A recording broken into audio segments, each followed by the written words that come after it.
Hello, and welcome to Hot Tips for Revising. Today, we are going to talk about some tips and strategies for revising our work. Before we begin, the SLC acknowledges the Musqueam, Squamish, Tsleil-Waututh, Coetzee, and Coquitlam nations and peoples on whose ancestral, unceded, and rightful lands the three SLC spaces are located. Today, we're going to cover a number of things that are very important when it comes to revision. First, we are going to talk about how to revise strategically. Like in anything else, even when we are revising our work, it's important to be strategic. Second, we are going to talk about the first and second order concerns. And lastly, but not the least, we will talk about proofreading. Before we talk about revision, let's look at the writing process. We all know, as we are writers, how writing takes place. Yet, let's look at visually. So, we know that writing is a cyclical process. It starts with pre-writing, brainstorming, planning, drafting, and then reflection on our draft. Then a very important stage, maybe getting some review, perhaps by our peers, or maybe by a tutor. And then comes a revision stage, and then perhaps adding more research, or maybe incorporating more data or more ideas. In all these processes, it's very important that we revise our work. And that's what we are going to talk about today. So let's discuss strategic revision. We are going to look at it from a three-stage approach. First, what does revision should focus on? Revision focuses on first-order concerns, which are development, organization, and connections. Second, we have editing as a second stage that focuses on second-order concerns that include sentence structure and transitions, style and word choice, and concision. And lastly, we have proofreading as the third stage of this approach that focuses on line-by-line review, such as spelling and grammar, mechanics, and formatting. Now, let's review the first-order concerns that are our priority when we are revising our work. As writers, we all know that the purpose of writing is the very first step that we start with. It's really important that we ask ourselves, what are we writing and why are we writing it? So do ask, why are you writing? Are you telling a story? If so, why are you telling it? Are you describing an activity or process? To what end? Are you answering a question? Where is that leading? Are you testing a hypothesis? What will that show? These questions are very important and initial questions to start with when we write. They are equally important when we revise our work as they remind us why we write and what is it that we are writing. So do evaluate these questions even at your revision stage. Second, after reviewing our purpose, let's think about our audience. When it comes to audience or your potential readers, again, do ask yourself, as you did when you started writing, even in the revision stage, do ask yourself, who are the target readers of this particular piece of work? Who are you writing for? Are you writing for your professor, instructor, or specialists? In that case, maybe they have more expertise than you. If so, then what does your reader expect you to know? And how much should you explain and why? Then, how about you're writing for an audience who, let's say, have roughly equal expertise just as you? Maybe you're writing for your peers. In that case, do ask, what knowledge do you share? And what assumptions might you need to explain? Lastly, maybe you're writing for an audience who has less expertise than you in this discipline. They're non-specialist people. but they're important people. They could be stakeholders or decision makers. In this case, again, ask, what common ground do you share? Which key concepts or assumptions will you need to explain? What does a reader need to know? And see if your writing answers these questions. Okay, now that we have re-evaluated the purpose of our writing and our potential readers, let's look at our arguments. Do see if your arguments have a structure. If your arguments explicitly state a claim, back it up with evidence and explain the evidence, just like here on this slide. As you see, we have a claim here that says Indigenous nations should have control over education for their children, backing it up with evidence that says Indian residential schools forever damaged Indigenous and non-Indigenous relationships in Canada, especially when it comes to education. Now, explain, tell your readers how your data supports your claim, how your evidence explains your claim. So basically, interpret your data, such as on this slide. Gaps in educational outcomes for Indigenous youth are, at least in part, the result of inappropriate state-controlled education, which is not culturally responsive and which perpetuates colonialism. Review your arguments. Are they strong enough? Do they answer the questions? One important strategy to follow is keyword repetition. Consider this example. Look at the thesis. Because of the environmental impact of cars, people must stop driving and instead use alternative methods of transportation. Following this thesis, there are 4 claims. Now, look at the highlighted phrases. See what is the thesis asking us to do, and also see if the claims that generated from this thesis, if the claims address the thesis. You will see that these keywords are repeated in each of these claims, making sure that the claim is connected with the thesis. This is one way to ensure that our writing is following a strategy, it is organized, and it makes it easy for the reader to follow our train of thought. So, when revising, try this. First, write out your thesis statement and each claim that it makes. Now, identify the key words. Maybe try giving each idea a number or color. Now, as you read through your essay, use these numbers or colors to ensure that each claim repeats keywords from the thesis, and you are not adding new ideas that are not covered in your thesis. I don't need to remind, but this is a very important step. We do need to ensure that our claims address our thesis, and in the continuous discussion, we do not bring in ideas that are not supported by our thesis or that are not covered in our thesis. Okay, now we are moving to a very important concept when it comes to writing, that is organization.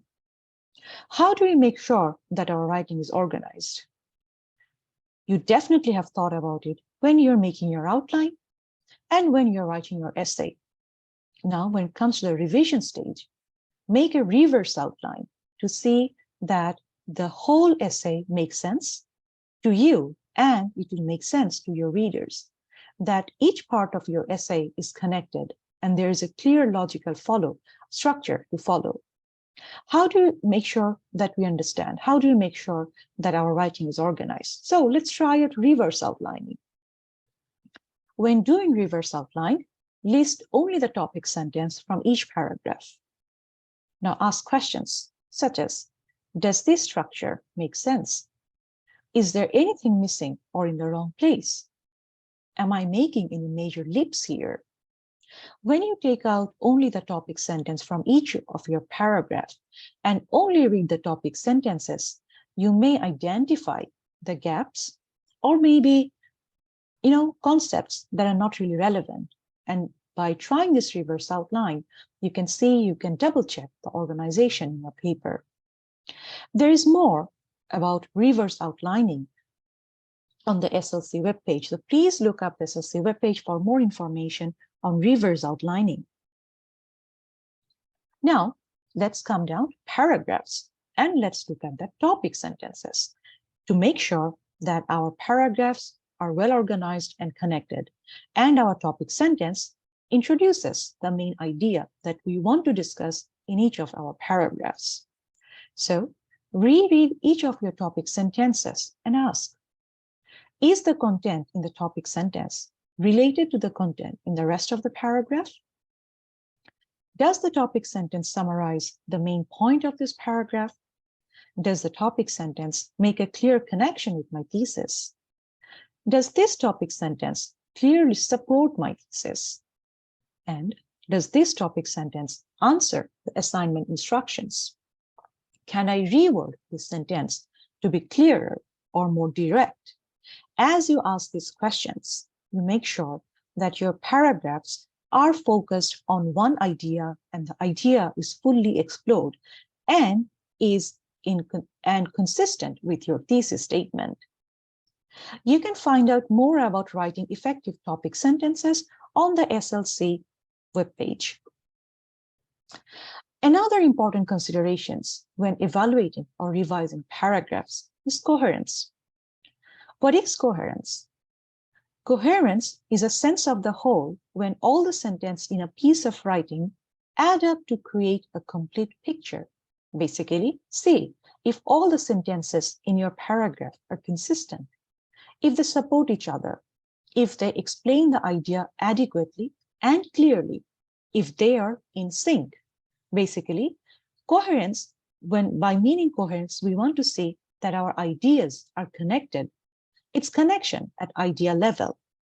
Now, in order to express that connection that we have at idea level, we have to take help of language because we need to express it through language. How do you do it? So how do you achieve coherence? How do you make sure the connections and the relationships between our ideas? To achieve these, transitions or linking words may help. So using effective transitions, using effective linking words may help to establish the connection between the ideas that we express in a paragraph.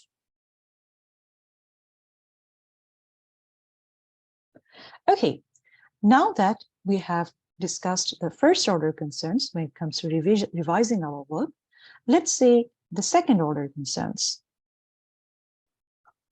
Under the second order concerns, now we will go for paragraph by paragraph review. So we are talking about editing here. Now we will look at our sentence structure, the length of the sentences. Are we writing run-on sentences? Are the sentences clear and do they make sense? How is the logic in our sentences? These are some of the questions that we can ask when we are going for paragraph by paragraph review. We can also look at the style, clarity, and see if our voice is clear and if our voice is strong enough in our writing. Word choice, concision are also very important ideas when it comes to editing. You can find out more about editing on the SLC webpage.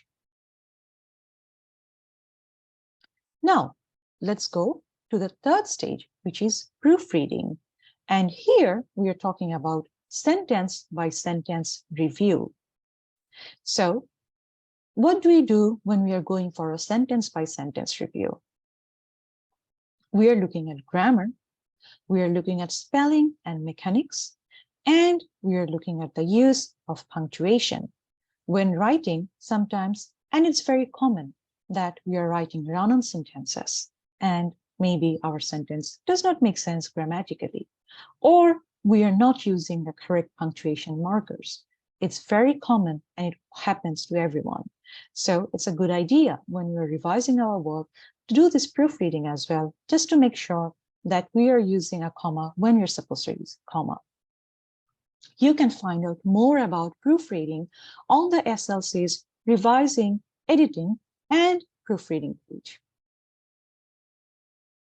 Now, proofreading, we know, is important, but it's equally important to have a good plan when we proofread our work. Because without a plan, we can end up reading and rereading our drafts, always skipping over the same mistakes. So it helps to know what we are looking for when we're proofreading.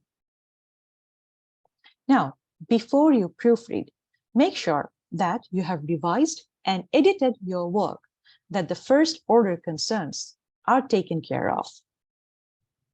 Once you are convinced and once you're happy with your revision and editing, what do? Get away from your paper for a bit. Even if it's for 10 minutes or 15 minutes, do take your mind away from your paper. Now, when you come back to it, you can start with deleting words that you do not need.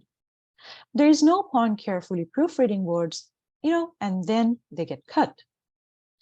So after this stage, maybe you can make a list of your common mistakes so that you know what to look for. When you proofread, it is very important to print your work out.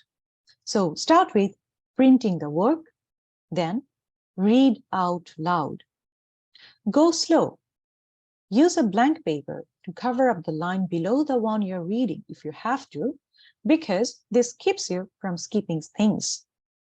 Now, very important, focus on what is important. If you tend to make writing mistakes, do a read looking for each kind. For example, comma splices or subject-verb agreement. It is very important to read out our work loudly because the ear can hear what the eye can no longer see. So, as the final step, when we are proofreading, please wait until you're finished with all the major changes. Once you are done, then print out your best draft, like really print out your best draft and read it out loud.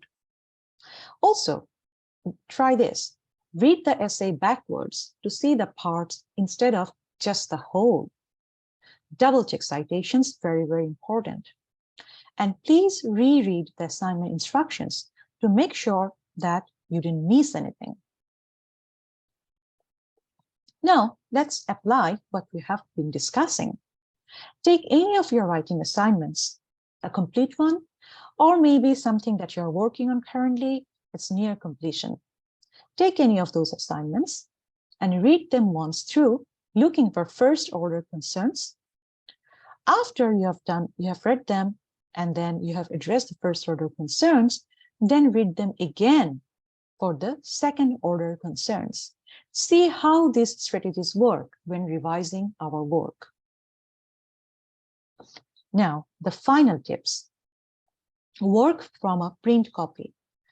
It is very important, it always helps, especially at the editing and proofreading stage, to work from a print copy. Read your work out loud. If possible, have someone read the paper out loud to you. Read the work backwards. And lastly, you can book an SLC consultation for editing support. That's all, and thank you.